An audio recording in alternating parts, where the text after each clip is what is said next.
Hello everyone. I'm glad to see you on my channel. The story I'm going to tell you today is pure.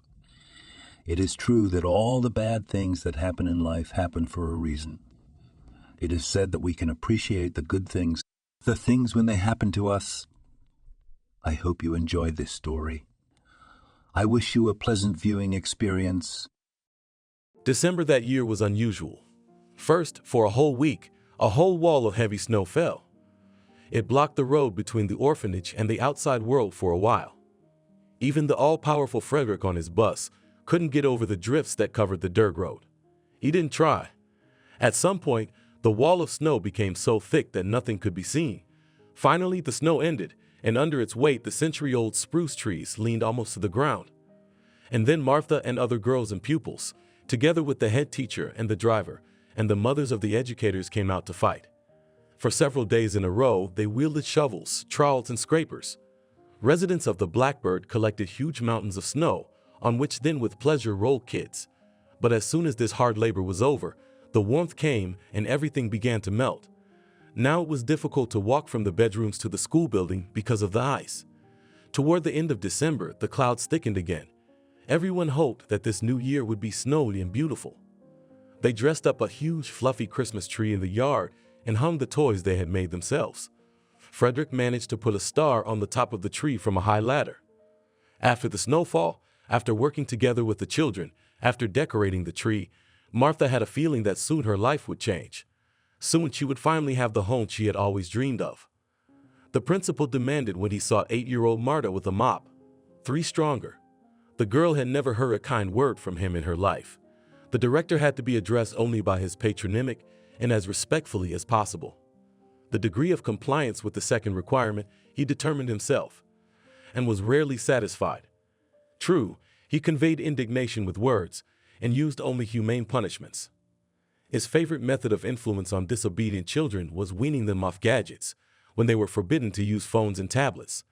The director had long ago noticed that the fear of losing access to the internet was very strong for the younger generation.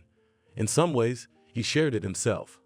"Okay, John, the criticism is understandable." Martha replied obediently, wringing out the rag. "I'll wash it and polish it." "What? No respect."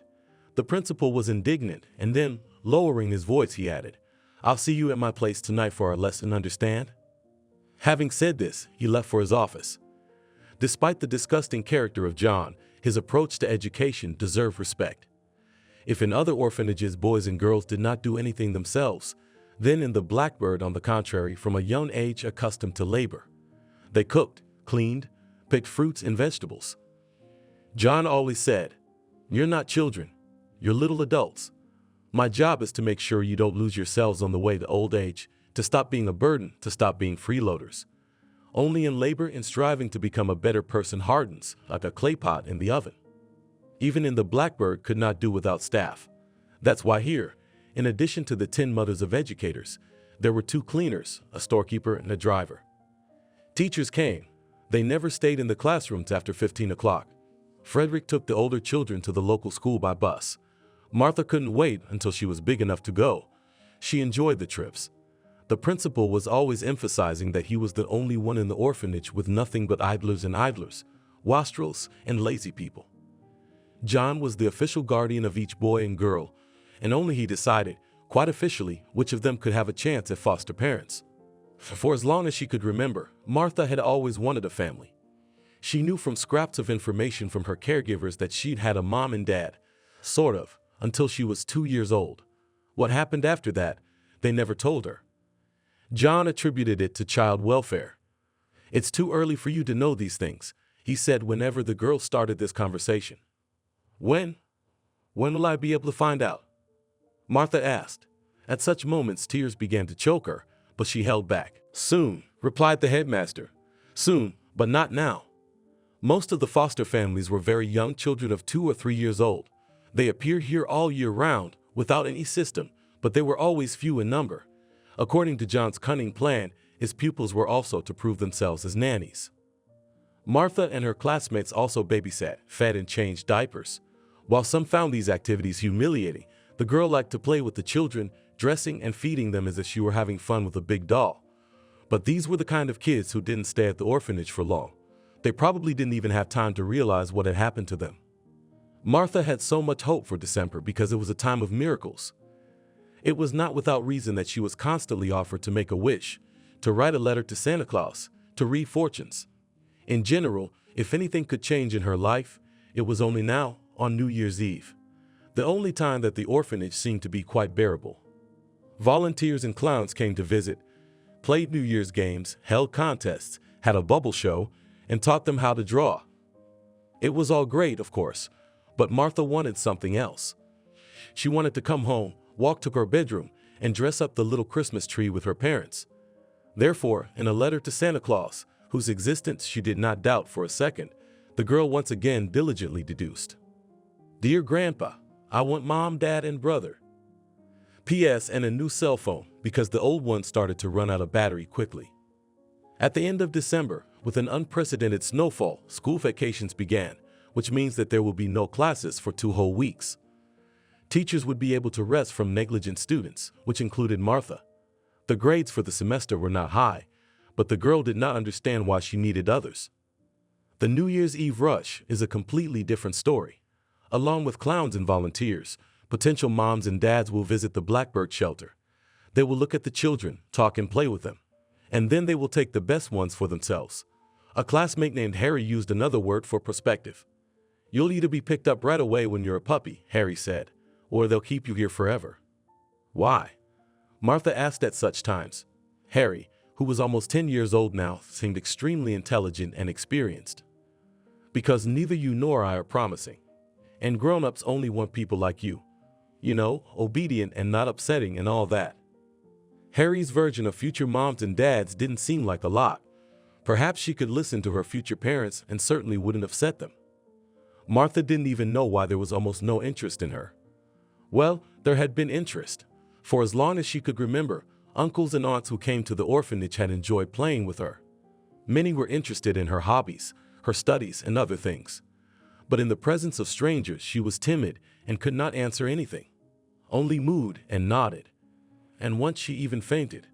The director was never tactful and bluntly told the guests, "Pay no attention to her, she is behind in her development, but we still love her even like this." While Blackbird experienced the New Year's Eve fuss, the mood of the mistress of a cozy Moscow apartment was depressed. That year, Selena decided not to put up a Christmas tree, not to write a letter to Santa Claus, and not even turn on the TV. Her man took to the choice with understanding. He himself could not stand this holiday, although she did not go into details. Selena's misadventures had been going on for years. When she returned from her year-long trip around the world, she was horrified to learn that maybe her older sister had died. No one had called to tell her the sad news. No one had told her the details. She had to learn everything from the police and the investigating committee. Lately, they had not been particularly friendly. Their views on life were turned 180 degrees apart. But there was also something that could unite. After all, her sister still had a daughter, Myrtle. During her lifetime, Maddie had not allowed Selena to spend time with her child, canceling her visits under various pretexts. Even when the baby wasn't well, she refused to help, but at least she called occasionally and sent pictures.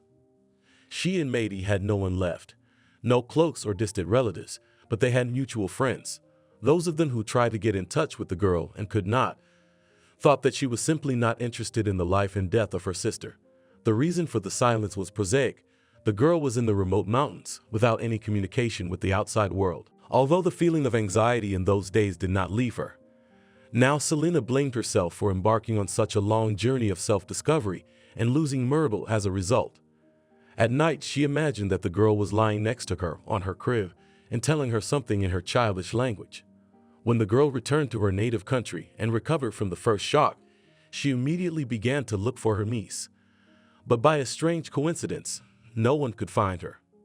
At first, they refused to provide information, citing personal data.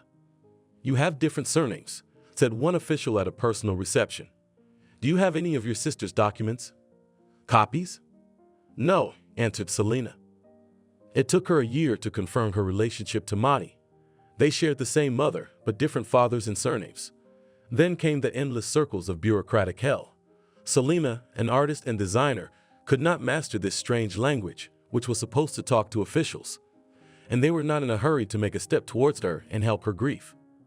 "Where were you for a whole year after your sister's death?" the woman from the education department asked angrily. "Why did you come running at once?" "I was out of the country," answered Selena. "You see," the official shouted. "Are you sure you want this? What if you want to leave the country for a year again?" "You must find her," Selena whispered. She was immediately timid in the face of such pressure. She couldn't just disappear without a trace. "We have 400,000 orphans in this country." The woman continued to rebuke her. "Do I have to check every one of them?" Then she received 2 consecutive rejections. The girl with Murph Lansky's data was not registered in the orphan registration system. What does that mean? Anything. Lost, mistaken, withheld, adopted. The information is confidential and will not be released. Every failure made Selena feel disappointed and sob. Had the girl really been adopted, given a new first and last name? Wouldn't she even be able to hold her hand and teach her anything important? The child should be 8 years old by now. Her last attempt to find her niece was 2 years ago. After that, Selena didn't feel strong enough to keep looking. But recently a man with the most romantic profession on earth, a private investigator, appeared in her life. He supported her in her reluctance to create a New Year's mood, but put a surprise under the tree. "Darling," he said with a smile, "I've done everything I can and can't do. And by golly, there was some light at the end of the tunnel." Turns out Anthony hadn't just been listening to her endless story about losing her niece. He'd been constantly gathering information bit by bit. In a matter of months, using authorized and unauthorized techniques, he did what took her years to find traces of her niece. "There's, a rather strange orphanage," Anthony said, "experimental or something. Can you believe it? There's hardly any staff. Is my niece there?" Selena asked hopefully. "I don't want you to make a big deal out of it," he admitted frankly. "I have a full list of children here, as you can see. If anyone finds out, my license will be in tears. So you don't tell anybody. There's no Myrtle Lansky, but there is a Martha Linsky." "What if it's a coincidence?" "There's only one way to find out," Anthony said. "We have to get in there somehow and find out. After all, you're a close relative. You're supposed to get it." "Oh, love, if only it were that easy." "They have an open house next week," the private investigator said thoughtfully. "It's a long drive, of course, but if we go right now, we can make it." "I don't know if I'm ready," Selena whispered. "What if it doesn't work out again? What if I'm disappointed again?" If someone had asked her, "What's your name, grandmother?" she would have thought about it for at least 5 minutes. What is it really? In her 70s, the cleaner of the orphanage Blackbird was full of strength and energy, although she sometimes forgot her name. It's a joke. Under her command, several dozen pupils. True, she did not have to build them in a line and teach them something. It was enough to accept the work of cleaning the premises. It was a simple craft, but very much in demand. It seemed to Betty that the children were very fond of her. In fact, boys and girls can be strict too. Behind their eyes they called Vasilievna a funny nickname, Flying Dutchman. The most ill-mannered joke that the elderly janitor was already counting absences in the cemetery. But she didn't know all this, didn't hear or notice, and therefore she had a wonderful opinion of her children. The only one who made her very uncomfortable was the principal, John. A 35-year-old man with no family or children, a career man, a passionate man. That's the kind of man that keeps the country going. He spent day and night at the orphanage, but the children never heard a kind word from him. He often snapped and shouted at them, believing that this was the most effective method of getting his message across. Recently, Betty witnessed this behavior again. "If you behave like that, you'll go straight to juvenile detention," the principal reprimanded another boy. His whole crime was to sneak into the kitchen late at night and steal a bun, but he was spotted and caught by the storekeeper. "Forgive me, 7-7, cried the little boy. "I was just so hungry." "What did you call me, you rascal?" "You'll have a lovely breakfast in the morning," the headmaster continued, "and you had a great dinner tonight. Do you know that overeating is a sin? I'm cutting you off gadgets for a month, understand? You tell your mom, the teacher, and I'll make sure she takes action. And we'll take this up with the council." Betty couldn't understand this strange ban on keeping sweets in the children's rooms. Her grandson, who had long since left school, could not live a day without marmalade, marshmallows, and he grew up a normal person, never went to prison. But he didn't give up his childhood habits. He still craved something sweet. "Betty," the director spoke loudly, though he tried to restrain his voice when addressing the old woman. "You should be more careful, more careful. I found dust yesterday." "Uh-huh," answered the grandmother.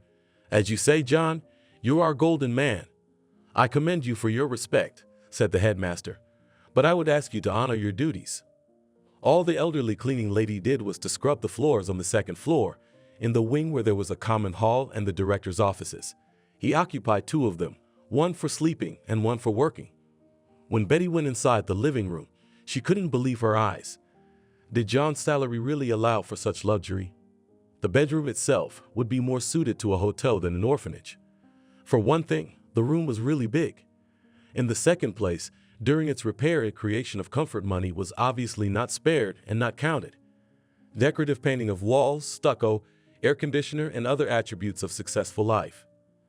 To open or close a window, it was supposed not to pull the handle, but to press the buttons of the remote control. If Betty had not been a cleaner in the orphanage, she would not have known that such a miracle of technology existed. In the corner was a single bed, but what a bed! To the left was a remote control, but no longer wired, that allowed you to adjust the softness, tilt, and several types of massage. A leather sofa with a perfect surface, an expensive coffee machine, a luxury wristwatch, a telescope, a huge laptop, headphones as if from a magazine page about the distant future, and also a shower cabin which resembled a spaceship escape pod, so many buttons on it. And all this was supposed to be wiped and cleaned with different rags and means. God forbid that one should mix it up. "Betty, you're the only one I can trust," the director said to her. "I can't trust anyone else, only you. You are a gold, not a human being," answered the cleaning lady. "I'll do everything, don't doubt it." John loved flattery, but hated dust and dirt. If he saw a single spot, he could become furious. And when the coronavirus epidemic hit, the headmaster went mad with caution. For a whole year, he wouldn't let in volunteers or adopters. Maybe he was right about something. Betty herself was so sick, she almost gave her soul to God. After a month's absence, she returned to the orphanage and was amazed to see that both of the director's offices were pristinely clean. "I ask one thing, Betty," he demanded. "That no one and never dare to come into my bedroom. You are responsible for it with your head. And who will come in, precious one?" The cleaning lady asked. "Who?" The director was surprised. "Children. They'll come in here and they'll mess everything up for sure. They will." That's how Betty lived her life, without remembering her name. There was no other work in the village anyway. Blackbird had built its nest 10 kilometers from the big city, not far from the forest and her native village. And even if she wasn't paid much, she still loved the orphanage and cried when she saw the children without parents. "If I could," thought the cleaner, "if I could, I would take them all for myself. It's not bad here, but it's better in my own house." Then Betty remembered that she was 70 years old and immediately calmed down. She filled a bucket with water, took not a mop, but a mop, not with a cloth, but with a fiberboard, and went to clean the second floor. But one day, walking by the principal's office in the evening, she heard something that took her breath away and turned her face white. "Wow, John, you're a golden man," thought the janitor, clutching at her heart. Martha could keep a secret. In their orphanage, if you said anything in confidence, you'd be laughed at. Kids don't know the difference between half-tones. They either love with all their hearts or hate with all their souls. That's why she didn't have any close friends. If you tell someone a secret, the whole orphanage knows it tomorrow. "You know something, Harry?" she said one day, and Tim was looking at me and smiling. "Really?" The classmate smiled slyly. "He looked at you like that?" The next day, the whole orphanage called them bride and groom. Martha was ashamed of herself, but Harry rolled his eyes and told her that she hadn't discussed the subject with anyone. After the stories had been repeated several times, Martha realized that no one could be trusted. Rumors were like eyelashes caught in the eye. You could live, but it was unpleasant. A year ago, Martha had a secret. What a secret! Now she and John had one thing in common. Not often, not even every week, did he invite her into his office, but not one where any pupil could go. Martha was granted access to the Holy of Holies, the headmaster's bedroom. Like Betty, she was struck by the beauty of the room. Officially, her evening visits to John's room were called self-discovery sessions. It began with the principal reprimanding Martha for being developmentally delayed. and he said it so often and so convincingly that the girl believed him. D's in math, he listed. C's in geography. English is barely a B, and that's just the writing classes. If it goes on like this, you'll go straight to the bar. Do you hear me? Marta had no idea what a panel was, and she was too embarrassed to ask. Her classes with the principal were no less strange than the mysterious word panel. He would show her videos on his huge laptop, let her look at the moon and stars through his telescope, and he'd tell her things, tell her things, tell her things. Even though Martha was just a little girl, she knew something was wrong. But with whom could she discuss the principal's strange pedagogy? He was the most important person in Blackbird's life, and she had no idea that she could complain to anyone about him and reveal their shared secret. John, she asked, working up the courage. Kathy had found relatives last week. Very far away, yes. Where? The headmaster asked loadingly. Well, and what's his name? Sit down, too. I told you to study geography. John was telling her off. Learn geography and math. Without them, you'll never get anywhere in life. And you'll end up, you know where you are? Okay, next. You let her look for relatives. Martha explained, her eyes downcast. What if I have them somewhere? No, said the director. You're an orphan, alone like the wind in the field. Alone like the star in the sky.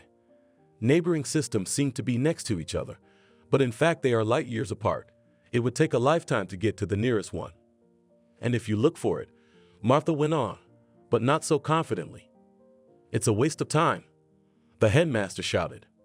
Come here, let's start our lesson. The girl blushed immediately.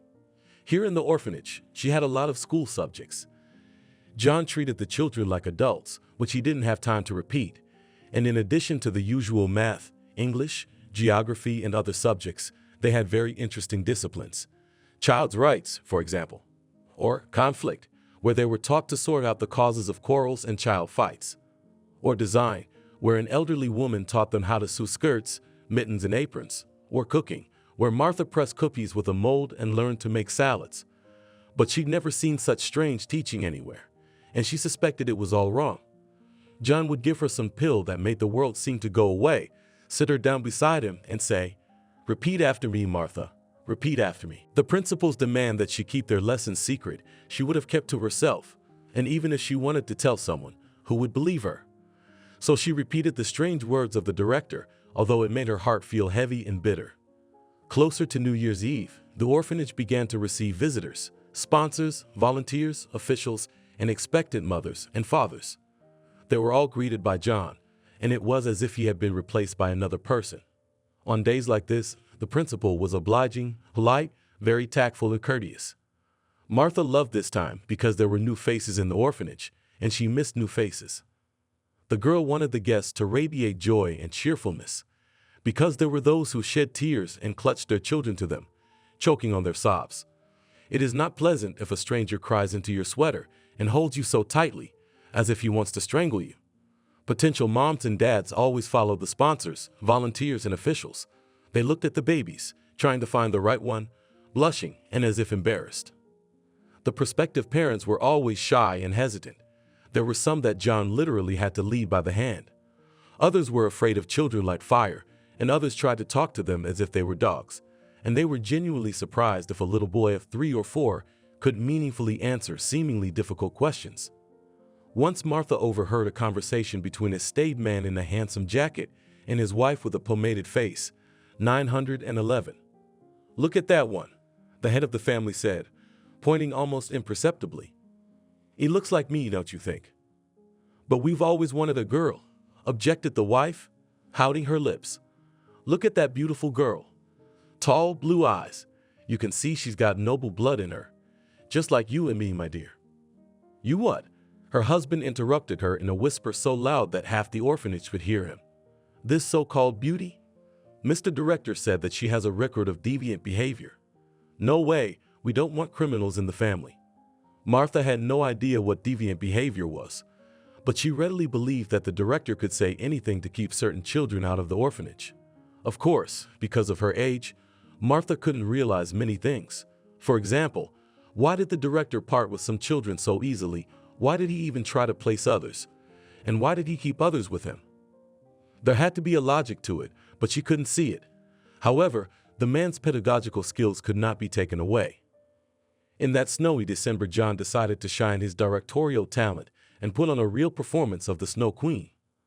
There was no role for Martha, so she sat in the auditorium. This large room with 100 comfortable chairs, with a charming stage, is another achievement of the director. Although the girl was able to see the dress rehearsal, the show itself was magnificent. Now she dreamed that someday she would also play Gerda. She liked the role very much, especially the transformation of the girl. Next to Martha in the audience were the same man and woman who had been discussing the orphans a few minutes earlier. "Oh, I'd like to have Kai," the woman exclaimed. "What an actor." "Hear God, my dear," whispered the husband loudly. "He is 10 years old. If you take a child, then the smallest, so he'd never know he was adopted." There was an indignant hissing from all sides. Martha was ready to join the voices of the disgruntled. But John had given her his strange lesson just the day before, and now she couldn't concentrate on anything. Some of the guests asked her questions, tried to get to know her, but she couldn't answer.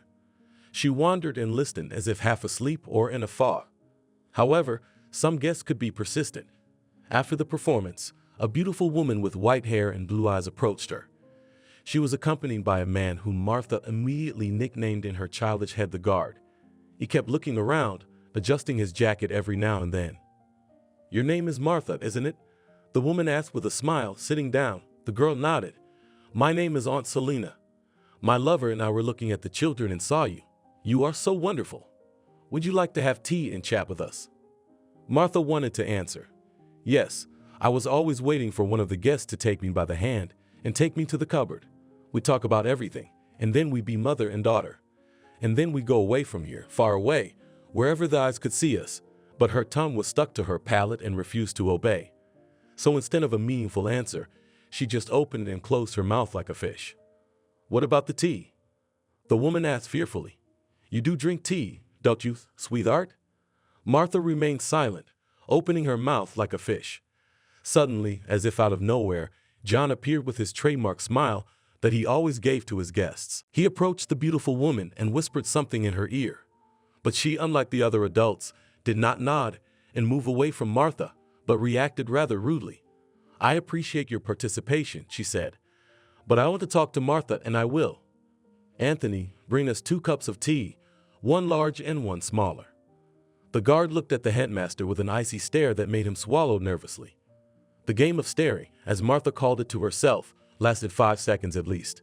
But John lost. He blinked, and then he pulled himself together, put on his trademark ceremonial smile like a tie, and said in his most admonishing tone, "It's good that you have your own head on your shoulders," he said. "But don't forget who's in charge. Next time such aggressive guests, I may not let them enter the threshold of our glorious house." With these words he left, and Martha, who was a little frightened by the situation, returned to speech. The girl suddenly realized that she wanted to be like this beautiful woman when she grew up, to proudly and boldly answer the principals of all his demands, and not to whisper in her ear, but to speak out loud so that everyone could hear. She swallowed, looked at the unfamiliar aunt, and said in a whisper, "Martha, my name is Martha. I like green tea." "Well, Anthony's already gone. If he brings black, I'll tell him to change it. Black's fine too. I'll take anything with sugar in it." "Martha, my girl," the woman shook her hands. There was something warm and dear in that smile. "They must be keeping you in a black body here. But don't be afraid, I won't bite you. We'll just talk a little, play some games. What kind of games do you like, sweetheart?" Every time the invasion of guests ended, John felt an inner emptiness. On the one hand, he was flattered that his orphanage for 100 children was the best, if not in the world, then in the country. From here, disadvantaged boys and girls come out prepared for life, if not completely, then in many ways. After all, what is the main disadvantage of orphanages? John asked the audience at meetings and seminars, telling about the advantages of his brainchild. They don't teach anything there. Caregivers cook, clean, wash and iron clothes, solve everyday problems. As a result, we get not an adult, but a big child. What a profound idea, someone exclaimed, and the director nodded. He loved it when his words resonated with the audience. John knew the issue from the inside, for he himself had grown up in an orphanage. Years of life he would not mind erasing from his memory followed him around. Disgusting food, hard beds, violence all abounded. He became tough as a bread crust and just as stale. And at the same time, he set out to make another orphanage where things would be different. After all, unlike most of his companions, he didn't start drinking, he didn't go to jail, and he didn't become homeless. John still remembered how, as a green educator, he presented his project to a large committee with trepidation. "The orphanage I see," he said at the time, "it's not an orphanage at all. It's just a home. A place where the older ones take care of the younger ones, where children cook, clean, and wash themselves, and learn. After such a home, I am convinced, everyone will have a family." "And where will you get the finances from?" some boss asked contemptuously, not even bothering to switch to you. John had not tolerated disrespect for his person since he was young, but then he was still forced to let such attacks pass his ears. "I have an idea," he hissed that time, "but I don't know which way to go so as not to be indelicate." It was his militant attitude that caught the eye of a completely different official, who a year later gave permission for the risky project, and he never regretted his choice. Blackbird became a landmark project, which henceforth liked to record in their achievements of all sorts of officials and politicians. By that time, John, a 7-year teacher training graduate, had no managerial experience. He did not know what accounting was, where food and basic necessities came from in a budget institution. But in his ideal orphanage, he saw a very different hierarchy, with one single boss. That's what was really important to John. Just him, his moms, and the junior staff. And the red-hot idea, which was approved at the top, was to manage the finances of the orphans. After all, not all boys and girls were beggars like church mice. Some had real estate behind them, others had their parents' assets. The very patron collected in his orphanage several children no one needed at first glance, but it was because of them that there was a sum of money in the institution's accounts that could be disposed of in the interests of Blackbird. Everything was going just fine. Honor, respect, financial resources that can only dream of. But yesterday, "This is unheard of," he shouted, sitting in his office. "Unheard of. To think of it," John exclaimed to who knows who. "These rich men, these upstarts want to take my little princess, his gold, to whom he devoted 5 years of his own life, and will devote even more. It was for her that he gave up his career even temporarily. It was for her that he invented new ways of teaching. And how did Martha repay him? Total betrayal." Blackbird was different from other orphanages. For example, it had its own bus that took the children on excursions or to the lake in the summer. John was able to negotiate with celebrities, actors, musicians, bloggers who visited the orphanage and worked with the kids. Not as often as he would have liked, but it was better than nothing. Martha had nothing to compare it to, though. She had always lived here as long as she could remember. "What were you talking to them about?" the headmaster asked threateningly. "Answer me quickly."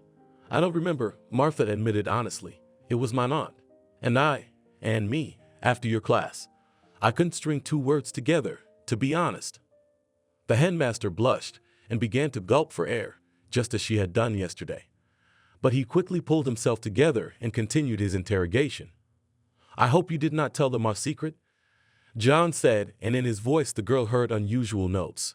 "Is he frightened?" "No," Martha answered. "Of course he isn't. You don't remember anything." "Yes, I do. We certainly didn't talk about you," Martha said. "That's good. Be good. Don't go near that aunt again, you hear?" "Why?" The girl was surprised. "She said she wants to take me away." "To take me away, can you imagine?" She wanted to tell the principal that she had hoped for a home of her own. She could already see her own room in it, a very small one, just enough to put a bed, a table, and a closet for toys and clothes. But it would be enough for her. It was not much for a person to be happy. But the headmaster was not ready to listen to her, much less to share her hope of happiness. Suppressing the urge to shout and shout, John laughed. He picked Martha up, put her on his lap, and began to tell her how conniving adults were, that they would give her hope, fill her young heart with expectation, and then betray her. It sounded convincing, because the principal is such an experienced man, and he understands literally everything. "But why?" asked the girl in tears. "But why? What did I do to her to make her betray me?" "You didn't do anything, but that's the point. They betray you just because they can," the principal replied with a smile, wiping the orphan's tears. "Come on, repeat after me, little girl." And he began to say the words again, which gave Martha goosebumps. But then she suddenly felt good and calm, and she began to say what John wanted her to say, even without the pill. Anthony believed that he had never really loved, and that there was no room in his heart for light feeling at all. Plus, there had been a bad experience in his life when he had gotten married, but wasn't wealthy enough for his wife. She constantly berated his service in the organs, constant absences and duty on holidays, beggarly wages. And when Anthony was ripe for dismissal, she packed her bags and left. So he was left without service and the woman he loved. That's why Selena was his salvation. And now he had to either throw himself into the maelstrom with his head or disappear from her life. What was the right thing to do? He hadn't decided yet. It took him 3 days to make sense of the information he had received at the orphanage. Then a little more time to get more. His first boss and mentor in life always said, "He who has information rules the situation." "I found this John frankly strange," Anthony said, sipping his coffee. "And you won't believe it, I decided to dig under him. But I'm thinking, from which side to dig? You're so positive. What did you come up with?" Selena asked impatiently. She admired her man, his ingenuity and selflessness. "Well, I won't bore you long. I dug in from the financial side," explained the private investigator. "And believe it or not, this is a very strange orphanage. Very strange." "What's strange about it?" Selena wondered. "According to the reports, once a year the kids eat black caviar and scallops. They also eat oysters, mussels, and shrimp. You can't stop living beautifully. In recent years, John bought the orphanage an expensive bus, a telescope, a whole collection of machinery. Shall I go on?" "I don't know what you're getting at, darling." Selena shrugged. "I don't understand anything." "I think that all those delicacies and other delights do not reach the orphanage," he said. "It's just written off on him, like a lot of other expenses." "Look, that doesn't tell me anything." "You understand this, Selena," said the detective. "If I'm risking my license, if I'm digging into this, I need to make sure you're not hiding anything from me. And you seem to be." "I swear I'm not," the girl almost shouted with resentment. "Where do you get such thoughts from?" "I'll explain," Anthony said, and reached for a cigarette. Then he remembered that his woman did not like tobacco smoke and immediately threw the pack on the table. "The question is, where did this John get the money for all this entertainment? So to speak, finances that can be obtained from somewhere and then either spent on luxuries or written off." "From where?" Selena asked. Anthony scratched his chin thoughtfully. Either his woman really didn't know anything, or she was skillfully feigning surprise. However, in the 6 months they'd been together, he'd gotten to know her inside and out. And she was a terrible liar. Should I believe her? Jump into the deep end? "Your niece, this Myrtle Martha, has a huge inheritance," the detective explained. "John can't use it directly, but he has the right to dispose of it for the benefit of the ward. I wouldn't have memorized it myself. The lawyers explained it to me." Inheritance. Selena began to dig into her memory. Right, how could she not have thought of that? She and Maddie had lost their mother early. Their various fathers had taken care of them, but without fanaticism. None of their relatives would have left them the kind of capital to buy buses, telescopes, and black caviar. The inheritance must have gone to Maddie's husband. He was a strange and mysterious man. She knew nothing about him. Maddie hid him just like she hid her little daughter. "Understand, Anthony," Selena said with a sigh. "I just want to take Myrtle for myself. Or Martha, whatever they call her. It doesn't matter to me now. I love that girl very much. And I don't give a damn about her money, no matter how much of it there is. Let that John, as you call him, take it and choke on it. We'll go back to Washington. We'll paint with Myrtle, teach her to skate. Wouldn't that be nice, Anthony?" "Okay, you've convinced me," smiled the detective. "Well, or I want to believe it myself. Only if we're in the game, we'll go all the way. And we won't leave that director a dime. And money, you can find a worthy use for it." "What do you mean?" Selena was surprised. "Do you need money?" "Anthony, we don't need anything. My paintings are selling. You have clients. Is it too much for a man to be happy? You realize this isn't about me. It's about principles. Why should your niece's money end up in the pockets of some tricksters, when there are those who really deserve it?" "I don't see where you are going with this," shook her head. "Don't be afraid, my dear. I have a plan. I've thought it over carefully. consulted with lawyers. What kind of plan? You will definitely like the beginning, Anthony said and got down on his knee in front of Selena. Angelica valued her time, literally every minute of it. For 10 years of her life, she had been working toward her goal of becoming a lawyer. First, 5 years of intense study at the university. Then 3 years of hard labor as a court clerk. After all, this is the most disgusting place on the planet, especially if you are at the bottom of the system. Writing reports, sending out subpoenas, listening to endless claims on the phone. Then there were 2 years of interning at the bar and trying to pass the exam. And when her dream came true, Angelica realized how little time she had left to enjoy life and reach the top of the profession. For 10 years now, she has not just been developing, but becoming a better person. Angelica valued her time, so her rates could not be called democratic. Rather the opposite, the prices were very authoritarian. But there was a simple explanation.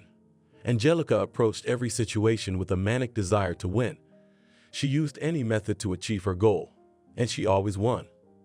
"Why did you choose me?" she asked, looking at the charming blonde. There was something creative about her, in her eyes, in her hair, in her gestures. "It's not my specialty." "You were recommended," the client shrugged. "They said you were the only one who could handle such a complicated case. Said you were the best lawyer around." "Lawyer," she corrected with a smile. She didn't like being called the man's word for her profession. But it didn't change the point, unfortunately. Family disputes are a gray area of justice. A lot of things you might read in clever books don't really work, or it doesn't work at all. Angelica wasn't about to give up her job. A new and interesting case where you can show both erudition and creativity. What could be more beautiful? She was just padding her price. A lawyer always did that to show her clients her own importance. And she also did not like those colleagues who from the first minutes radiated confidence and success. No, luck loves not only prepared, but also cautious. On the contrary, it is necessary to sow in the soul of the client complete hopelessness, and then victory will be really desirable for him. In jurisprudence, you can never be 100% sure of anything. No two disputes are the same, which means that at any moment something can go wrong. "Well," Angelica said after reading the documents, "the case does look hopeless. You do realize that if the educational institution denied you custody at the very beginning of the process, it seems a bit presumptuous to go to court." "There is one trump card up my sleeve," came the voice of the man whom Angelica had first taken for a wordless security guard. He looked really solid, like an Italian gangster or a successful businessman from the 90s. Not even one trump card, but several. "Well, colleague," said the lawyer with a note of irritation, "all the trump cards should be on my desk, and then I myself will say which ones can be used and which ones not. You see," Selena tried to ease the tension, "we have a suspicion that Martha is my niece. So run a DNA test." Angelica shrugged. "My God, we live in the 21st century. It's so easy." "We've already consulted specialists," Selena said. "You see, my late sister Madi, Bertle's mother. Martha was my half-sister. We have different fathers. And in this situation, a DNA test. What was it they said, Anthony?" "The test may not be informative. The man helped her." Angelica wondered. Not so long ago, she'd have faced a similar situation and knew from her own experience that it was not easy to prove kinship in this case. Moreover, it will not always serve as an unconditional basis for the transfer of the child to the alleged relative. "What other trumps are there?" she asked. The case was beginning to interest her more and more. "You see," Selena said, "we went to John's house to negotiate. He was the one who invited us, and he said things that are hard to believe. We don't know how children are usually taken into custody, but there's something wrong." "What happened in there?" the lawyer asked. She thought she should give her new clients a quote before she got too caught up in the story and was persuaded to lower her fee. "Oh, I'll tell you all about it." On New Year's Eve, the Blackbird Orphanage was charming. The main entrance was decorated with Christmas trees, garlands, colorful ribbons, and reindeer figures. Zaffhouse with children molded a real Santa Claus out of snow and painted him with red and blue paint. The orphanage was used as an amulet by officials of all stripes to assure even higher authorities that the work to protect childhood was being done at the proper level. "Did you think well?" John asked his guests and smiled as sincerely as he could. "Yes," Selena replied. "My husband and I have thought it over carefully. We want to take custody of Martha. We like her very much. Don't we, Anthony?" Yeah, he nodded, very much. Oh, I wouldn't advise it, said the principal thoughtfully. Why would you young people want to ruin your lives with a troubled child? You see, I've been through so many children and adoptive parents that I can guess at a glance whether everything will go according to plan. His orphanage was supposed to be top-notch, so he held conversations with present and future guardians and adopters not in the hall on a bench, but in a real meeting room, which he arranged at the expense of sponsorship funds. A neat white table, soft armchairs, air conditioning, a cooler with clean water, all of this was conducive to productive communication. John believed that he could convince anyone of his righteousness, and in such a favorable atmosphere. Mr. Director, Celine said, holding back an inner rush of rage, we're not saying we have to take her into our family right now. We're from out of town, as you pointed out at the open house, but we're not short on funds. We rented an apartment here, bought a crib. Anthony's already looking for a job. He's in demand. Oh, young and green. You see, it's not about material objects. The Blackbird has the best facilities in the country, I assure you. The children have everything, and it's unlikely you'll be able to give them more. You don't have to. Martha is just a very difficult child. The director was silent for a moment, as if savoring his own words. You know, I have a special, sentimental feeling for her. She came here when Blackbird was only 6 months old. What happened to her parents? Salima asked. Oh, don't ask. The director waved her off. I won't tell you anyway. You realize we can't divulge confidential information. Well, Martha literally grew up in my arms. When I built this house, I was young and romantic. I felt like I could replace a family for the little ones. We'd appreciate your candor, the girl interrupted him, but I still haven't gotten an answer. Don't interrupt, listen to me. The director demanded. No respect. So in all the years I've watched Martha grow up, alas, no optimism. She has no friends. She has no hobbies. She has no interest in anything. As you can see, she can barely talk. She'll need constant supervision, I'm afraid, even after she comes of age. Are you prepared for that? Won't you come running back to me in 6 months and ask me to take things back to the way they were? We are not afraid of difficulties, Selena interrupted him. I really don't know how to convince you, I swear. But we're ready to work with Martha. She's got me really hooked. Right, Anthony? Oh, grinned John. He saw that soft persuasion was not working and decided to use hard force. You think you've come to this neck of the woods and you can buy everything? Well, you should know that there are some things that are not for sale. And one of those things is my goodwill towards Mommy and Daddy. If you want to be Martha's guardians, my answer is no. There was silence. If Anthony was prepared for such a development, it was as if a bucket of ice water had been poured on Selena. She was suddenly cold and shivering. The man took her hand with the wedding ring, but even that had no calming effect. We're going to court, the girl whispered. She couldn't believe her ears. We'll complain everywhere. Everywhere. Do what you want, the principal waved his hand. Complain where? To the media. The information is confidential. I've said it many times. If you make the story public, you'll never be able to take in a child in your life. Not only to take in a child, but to set foot on the threshold of the orphanage. You've thought of everything, Selena whispered again. But why? Oh, don't try to flatter me. However, I am an educator, and an educator with a great deal of experience.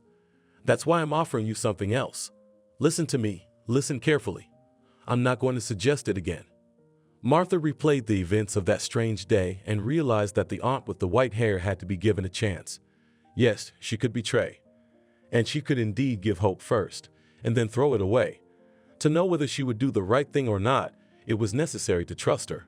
That was what Martha was going to do. A week after meeting her beautiful aunt, who had told her a lot about home and family, Martha became very ill. She literally went to bed. On the first night, the temperature rose to 40 degrees, and her mother, wooing and aying, even wanted to call an ambulance. But John strictly forbade it.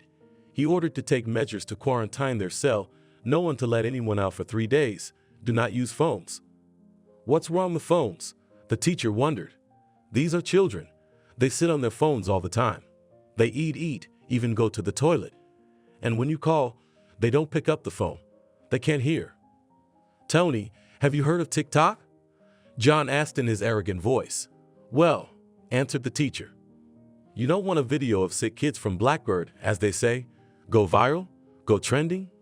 The mother educator clapped her eyes shut. About TikTok, of course, she had heard. but the rest of the clever words did not know at all. However, by the principal's tone, the correct answer was becoming obvious. "No, of course not," she replied. "I don't want any viruses or any of those." "Mr. John helped her. The rector." Unlike his subordinate, he didn't look frightened. And not only because a short-term rise in temperature above 40 degrees was not dangerous to the child's health. It was just that so far everything was going exactly according to his plan. And John liked it when he wasn't just in control of a situation, but in control of it. After waiting a week after the unfortunate conversation with the arrogant blonde in her asshole, the principal ordered an outdoor physical education class, and right afterwards, he treated Martha to blueberry ice cream, her favorite treat. Now the main thing was not to overdo it, to control the girl's condition. She better be sick for a month, no less. He took a nursing course at the pedagogical university. With them, he was able to work part-time in the evenings and nights at the local hospital as an orderly.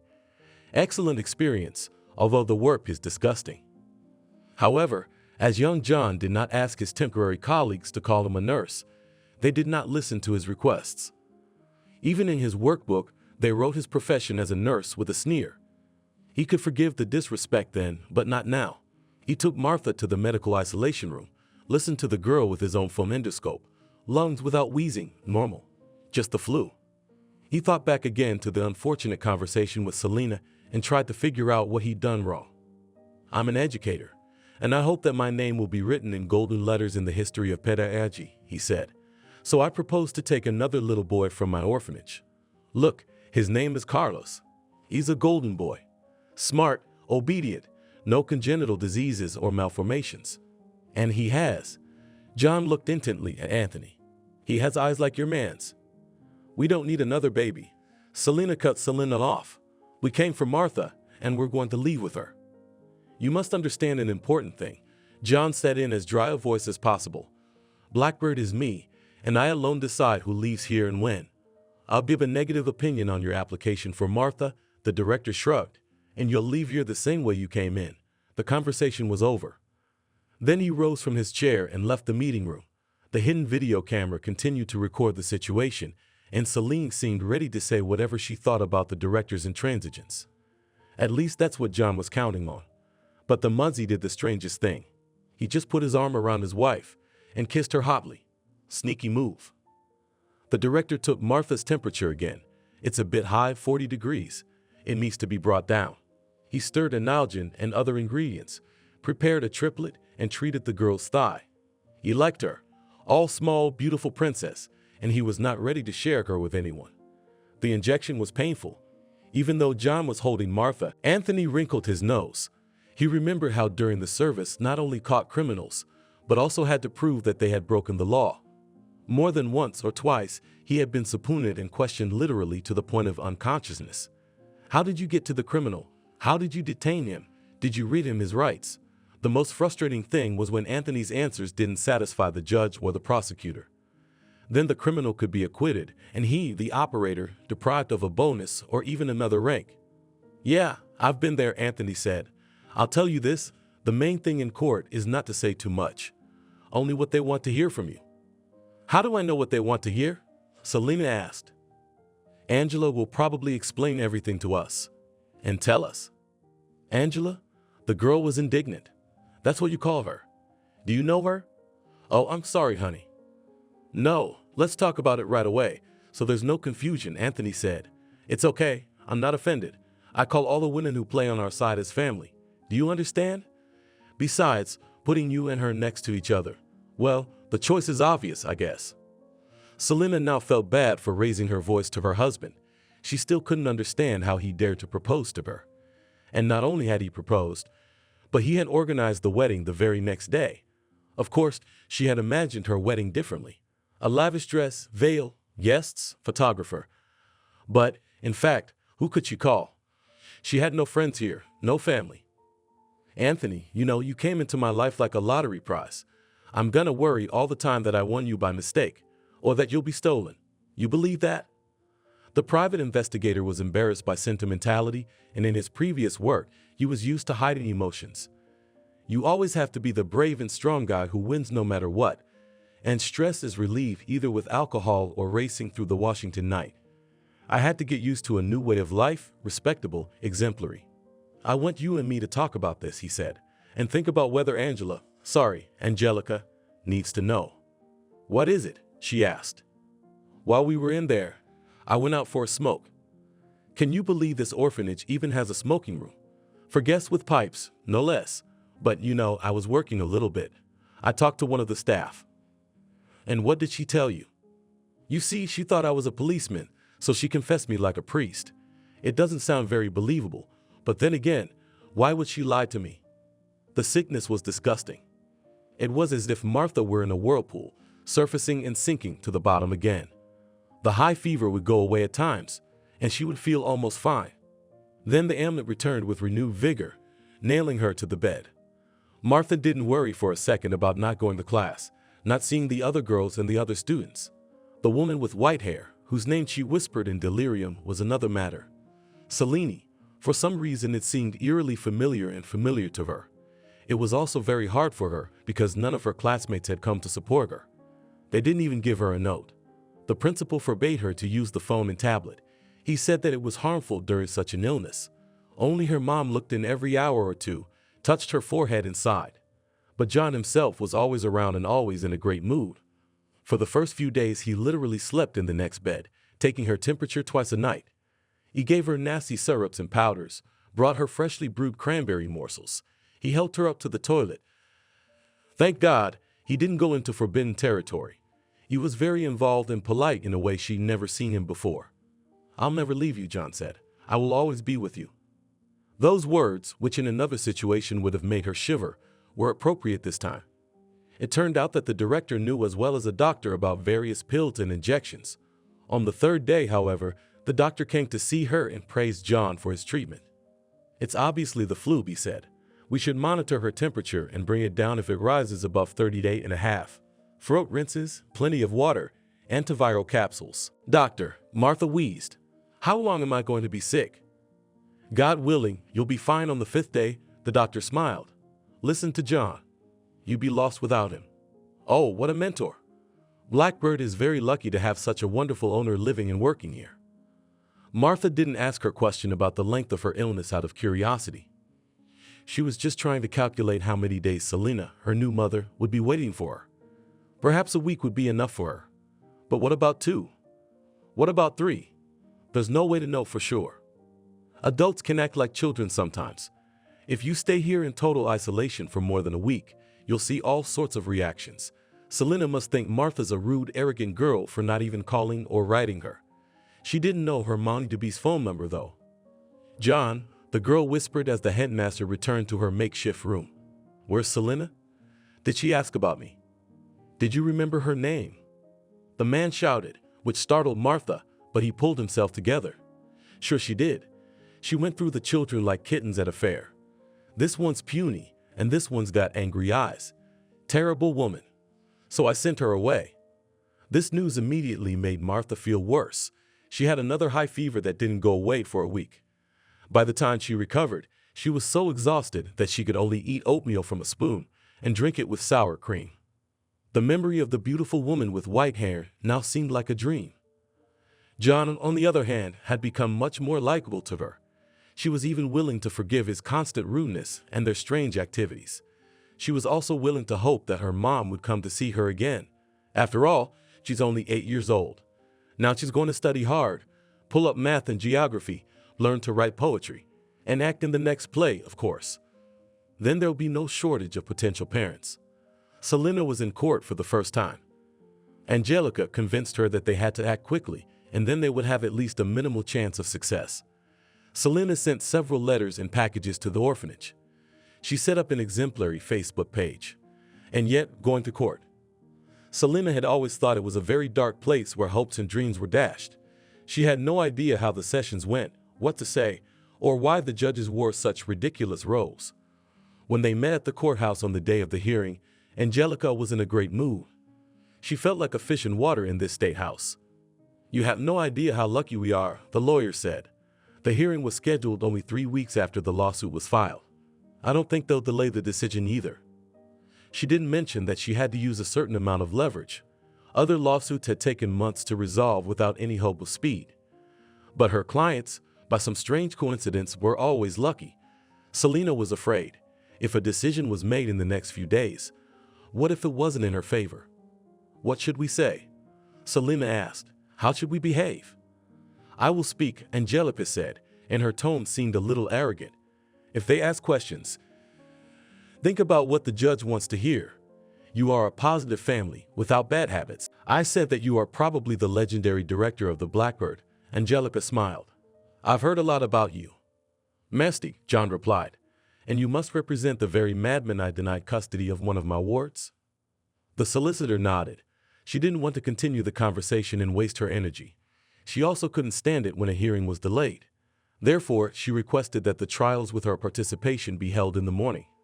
The case was entrusted to Seliverstova, an experienced judge with a long experience. She had already gone to her trials. The feelings were mixed. The secretary said loudly, and Angelica immediately showed her her ID and warrant. Please proceed to room 4. Selena, who was in court for the first time, was impressed by the design of the room. High ceilings, a counter like in American movies, beautiful benches. Near the judge's table lazily settled down the prosecutor, an elderly man who was almost lying on his chair. Was all this huge hall for the sake of their little case? Such a matter could well have been settled in the tiniest office. John, on the other hand, seemed to have been in such surroundings. He laid out his papers, set his expensive clipboard in front of him, turned off his phone. He looked at Selena and Anthony and smiled the ugliest smile he could muster. A separate door opened for the judge. She entered the room, took her seat in the high chair. The prosecutor stood at attention, and the other participants rose as well. The trial has begun. Parties, we are hearing the case in closed session, said the judge. Photography and videotaping are prohibited. And for disclosure of information you could be prosecuted, the prosecutor will not lie. Returning to the team was made even more difficult by the fact that Harry had been taken into foster care. The same naughty girl who's now 10 years old. She started a social networking page where she happily posted pictures from her new life. Here is her charming bedroom. Here are the toys her new parents gave her, albeit not age appropriate. Hi Martha, said Harry when they called via video. Are you feeling better? Oh, I don't know, Martha replied. It all happened so fast. You and the family. Don't worry, they'll take you too, the former classmate said confidently. The main thing is to stick to your line. How did it happen? And she told the amazing story of her departure to the family. When the volunteers and guests arrived, Harry hid on the second floor out of habit. She did so for several years, after she lost hope of finding a family. There she sat in her tablet, lazily scrolling through her social media feed. Suddenly, some couple approached her. It's like we're on the same page, you know? Harry said excitedly. We understand each other like nobody else. They're IT guys. Martha didn't know what that was, but she was pleased with her classmate. The conversation with her had taken a lot of energy, and she had to lie down on the bed to rest a little. Classes had started a long time ago, and once again she hadn't attended them, so she would fall behind in math, geography, and English again. She sat down at the table, took out her textbooks, and began to read them. And if something was unclear, she looked for a video lecture on YouTube and tried to figure it out. It turned out that the internet was not only funny videos and crazy pictures. Incontinence from the small screen could explain any topic, as well as her teachers. And now she finally understood fractions, even though the math teacher had spent a lot of effort trying to convey these mysteries to her. Excited, Martha didn't even notice that she had been studying for 2 hours. Soon she would not only catch up with her class, but also surpass it. The important thing was to be diligent, and then she would be taken into foster care for sure, if even Harry was taken away. Suddenly Martha felt so sad that she cried. It turns out that here in the orphanage, they are all competitors. Boys and girls have to do everything in order to be taken to the foster family. Jump high, run fast, participate in theater productions. Is that who she should study hard for herself, or for her future mom and dad? In the doorway of the living room, Mama showed up. Ah, there you are, Martha. She splashed her hands. The woman was suffering, looking at the illness of her ward, and therefore wanted to cheer her up. Don't cry. I'll tell you something you won't believe, and you'll definitely feel better right away. The court hearing was all jumbled up in Selena's head. She remembered everything that had happened during the first half of the day in fragments. Here, the judge read out the case file and asked if they supported their claims. Here came the defense attorney and made a fiery speech about how her confidants wanted to do their part to eradicate the institution of orphanhood. Here heard objections from John. Then each of them was asked questions, the prosecutor being the most diligent. "Tell me," he said to Selena, "why did you choose this child? Why do you want custody of him?" "Your Honor, let me answer," Angelica said, and, without waiting for permission, spoke immediately. "The question is somewhat sentimental, and yet, my confidant had a sister. After her death, she tried for a long time to find traces of her niece Myrta Lansky, and then, quite by chance, while visiting another orphanage, she discovers Martha Lansky. That's an interesting coincidence," the judge perked up. "Was there a question of proof of parentage?" "Your Honor," the lawyer said, "the child spent a long 6 years in an orphanage. Any drastic action can traumatize a child's psyche. That's why my confidants decided to act step by step, first to establish friendship and then to confirm the kinship. If they do develop a strong friendship. Besides, the kids know nothing but the orphanage. Leaving it quickly could be painful." "Reasonable," agreed the judge. "Then let's ask the thrush question. Tell me, representative of the defendant, have you previously tried to find the girl's relatives?" "As part of standard procedures," John replied. "I have 100 pupils and pupils, that's without taking into account the dynamics. And I don't have an additional specialist on staff to deal with correspondence and such nonsense." The judge nodded and made a note in her papers. Then the woman in the row spent a long time reading out characterizations, looking at photographs, reading out certificates. It seemed to Selene that the judge was looking at her with maternal sadness. At least, she would have liked to believe that. "Will there be any additions?" the judge asked. "That's right," said the Blackbird director. "I realize that Martha is only 8 years old, and that by law her opinion should not be taken into account in resolving such disputes. But nevertheless, I ask you to read and attach to the case the letter that my pupil wrote." Not paying attention to the secretary, John himself approached the judge, and she even had to tap with a mallet for decency. "Actually, the secretary works with us," she said, pointing to the girl in front of the computer. "All papers should be passed through her, and other participants of the process can familiarize themselves with the documents." "I'm sorry," shrugged the principal. "I'm just a teacher, not a lawyer. And in my work I think first of all about the welfare of children, not about all these legal curtsies." The judge sighed, picked up the letter with the child's sprawling handwriting, and began to read it out. Some of the phrases seemed too mature to Selena. After a minute, she wanted to jump up and run out of the room, but Anthony grabbed her arm. Tears poured down her cheeks. Among the children's text, Selena only memorized a few sentences. "Blackbird, this is my second home. I am loved, accepted, and welcomed here. John didn't approve of the guardians, and he's like a father to me. Please don't give me to them, comrade judge." "Recess," the judge thundered. "A recess for rest. We'll continue after lunch." Martha couldn't believe her ears. It turned out that John had once again deceived her, and Selena not only wanted to take her away, but even decided to go to court. What that is, the girl only knew roughly. It must be a place where naughty principals are forced to give their children to moms and dads if they really want them. But why? Martha asked the teacher's mom. "Why did he do that?" "Oh, don't ask," the woman waved her hand. "What are we? Small, unintelligent people, and John's the head. Look at the orphanage he's built. I drove miles to work here." "I still don't get it," Martha said. "There's nothing to understand." The teacher waved her hand. "I see you're doing math here, aren't you? That's good." All she'd seen on the kids' tablets before were endless videos, games, and stupid tests. One boy in her group, who'd been taken into foster care a long time ago, read books and played chess, but that was more of an exception to the rule. Looking at Martha, she realized she didn't belong here either. She was too different from the other girls. "Martha, do you remember anything about yourself?" The teacher asked the girl to keep her busy. "About your mom and dad? Where did you come from?" Martha began to dig into her memory. At times images did come to her. A big stuffed hare, a crib with high sides, and the black car in which she had been driven. Where it all went, where it all disappeared to, she couldn't understand. "John said that if you were well enough, you should come and see him," the teacher said, her eyes downcast. "Can I not go?" Martha asked. "Can you say I'm still sick? You know, my dear, that it is a sin to deceive adults. Besides, the principal will find out anyway." "Go on, he won't do anything so bad to you. Go on." Then Martha thought she'd go to see him, but not to participate in his stupid class. No, she'd try to find out everything. Why she was here, why he had taken Aunt Selina away, and how long she would languish in the Blackbird. After the break, Selina's composure returned to her, and she remembered the events that followed well. Despite her lowered mood, Angelica had explained to her. Everything was going fine. Some unknown way she could read the judge's mood and deduce whether it suited them or not. I don't want to get your hopes up, she smiled, but this Blue Sparrow's position is very weak. What do you mean? Selina asked.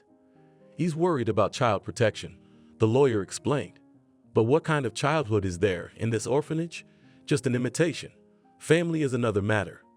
Anthony, did you get your trump card out of your pocket? Yeah, her husband nodded, waiting over there at the end of the hallway, reading the papers. Didn't that Raven see it? No, Anthony answered. He doesn't see anything further than his beak. Here again jealousy pricked Selina's heart. Indeed, while she and Angelica were having coffee and puffs, Anthony had been off somewhere. She thought it was for a smoke, and it turns out that they have their own secrets. But the girl was able to restrain herself and did not begin to find out the relationship. After all, you can do it a little later. The session continued. After lunch, the judge clearly looked more satisfied and relaxed. She reviewed the papers once more, clarified some questions from the parties, and was clearly deciding if there was enough evidence to end the trial. As suddenly, will the parties have any further additions? The judge asked.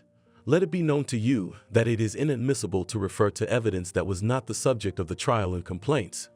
Your Honor, said the lawyer in her expensive voice, before we proceed to the debate and you retire to the deliberation room, the plaintiff has a motion. Yes, said the judge. We request the examination of a witness whose testimony may play a critical role in the resolution of this case. She called the name, and the director nervously adjusted his tie. I object, he shouted. Objection. Order, the judge called for order and banged her gavel.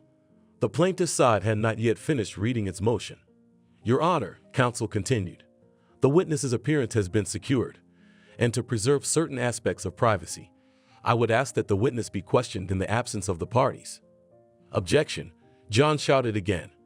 This is a gross violation of a child's rights. How can you interrogate this decrepit old woman in my absence? The court decided to grant the motion in part, the judge said, to examine the witness in the presence of the plaintiff and the defendant. Betty entered the hall shuffling. She had come a long way, and her strength was almost gone. The janitor approached the podium and squinted, trying to see through the veil of her old age to the judge in the big black robe. Do you realize who I am where you are? Huh? Betty interjected. Yes, I think I do. I'll tell you everything, the whole story.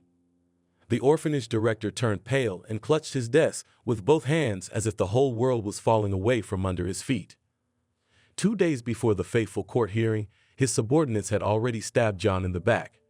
To think that he, the writer and director of the play called Blackbird, betrayed in the most insidious way. Now all his efforts to build a trusting relationship with Martha were in vain. And if she found out he'd taken her name and surname. You're not going to court, the principal shouted. I'll fire the teacher's mother, I swear, as soon as I find a replacement for her. To think she disobeyed his orders. Told Martha that not only had Selina not given up her claim to his little treasure, but she'd gone to court. Hired a lawyer, that smug woman in the suit. No, he's not going down without a fight. And as long as the girl is in his power, it's too soon to give up. Write a waiver. The principal demanded it. Write that you're not going anywhere, or you know what will happen. I won't, Martha insisted. I really like my mom. We had tea and talked. I did math today. You've only seen her once, John said. You've known me all your life. Have I ever lied to you? Have I ever betrayed you? Martha wondered. Yes, the headmaster had been polite and kind to her, even if he had been stern at times. But what did she really know about him? I don't agree, the girl said. I can't deceive anyone, John. And then the headmaster decided to change tactics. If Martha was no longer afraid of brute force, why not outwit her? Let's do it this way, he asked.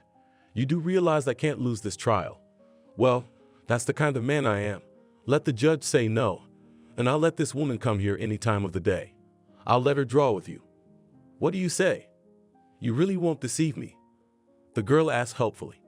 Of course not. After these words, she thought that better a tit in the sleeve than a crane in the sky. Sitting down at the director's huge desk, she wrote everything he dictated to her on a white sheet of paper, without a single mistake or a blunder. After rereading the text, the director smacked his lips and put the piece of paper into his briefcase. "And now, shall we have our lesson now?" "I don't want to. We'll only reinforce what we've learned," smiled the principal. Betty leaned against the door and couldn't believe her ears. There he was, the golden man. Here he was, the outstanding educator and innovator, putting a girl on his lap and telling her such terrible things. The cleaning lady even clutched at her heart, so embarrassed and hurt by what was happening. "You'll grow up to be mine," John said. "We were made for each other. I've made up my mind. As soon as you turn 17, we'll apply for a marriage license, do you hear me?" Martha was silent. Tears were running down her cheeks.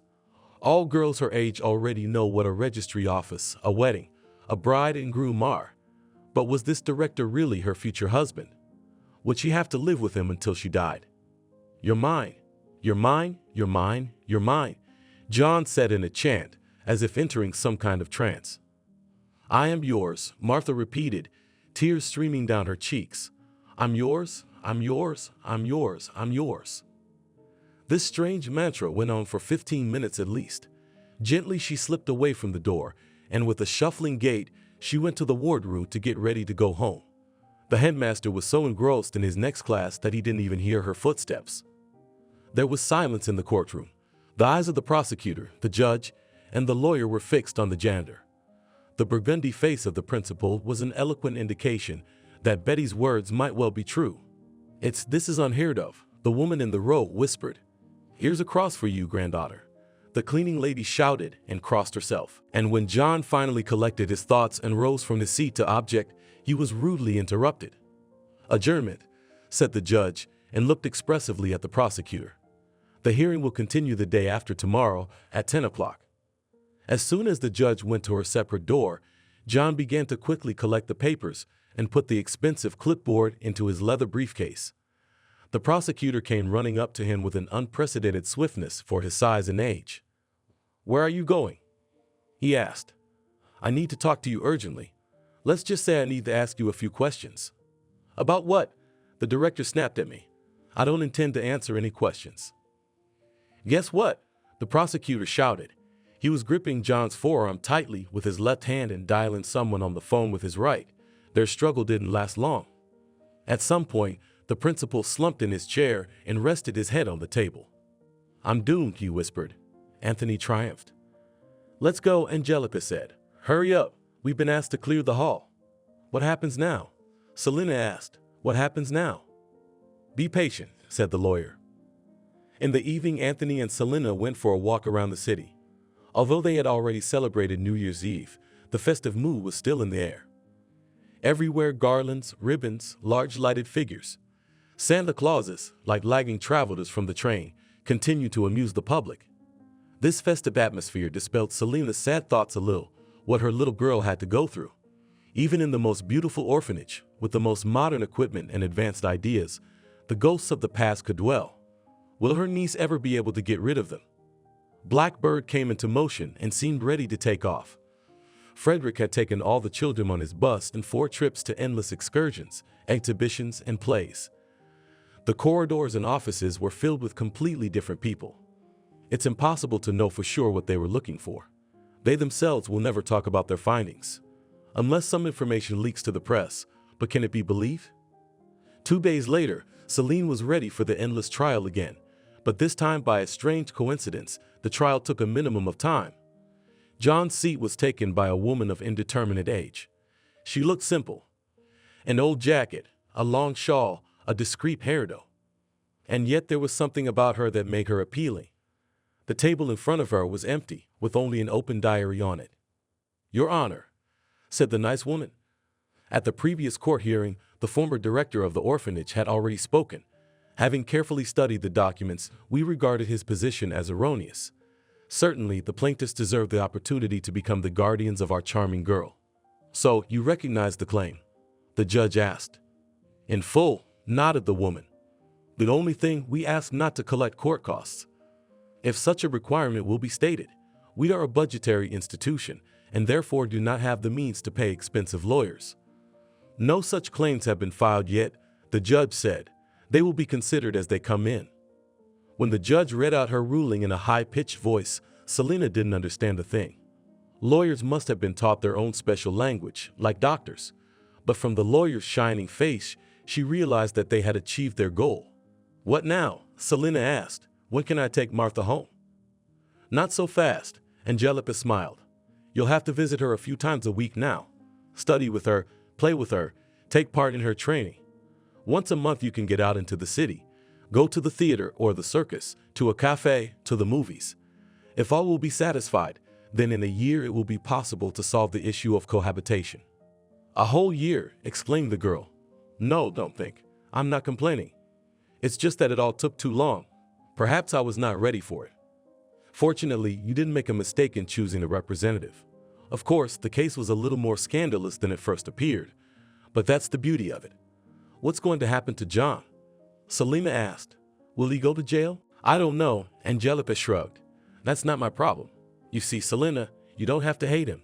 You have to feel sorry for him. The man really did go to great lengths to find a family, trying to build one the best way he knows how. But the truth is, you can't get your happiness from someone else's grief. Speaking of happiness, who can we talk to about finances? You or your husband?" That year, Santa Claus was a little late with his gift. It was already February. The mountains of snow collected in December had almost melted when a beautiful aunt and her husband visited her. The girl was over the moon. At first, she was afraid to talk to her new mother. Martha was timid and could not say 2 words, but Aunt Selena was persistent. She seemed interested in everything. Most of all, she was interested in drawing, which she called painting. She gave her brushes and paints, and at the first opportunity they sought a private corner to be alone together. Anthony was good too, though Martha found it hard to call him Daddy. The girl drew him as a knight who protected his beautiful ladies. Life at the Blackbird had changed too. John disappeared as if he didn't exist at all. One day he was, the next day he was gone. A woman with the beautiful name of Leslie took his place. She smiled all the time when she looked at her children. She no longer required them to clean, cook, or do laundry, but Martha didn't like this change. "You only have to wait a little longer, my girl," Selena said. "Soon we will go to see your room. Are you happy?" Martha thought that the pictures of her new room would definitely not be shown to anyone, not even for 1,000 likes. Thank you for watching this video to the end. Subscribe to the channel. Like it, write comments if you like the story, and see you on the channel.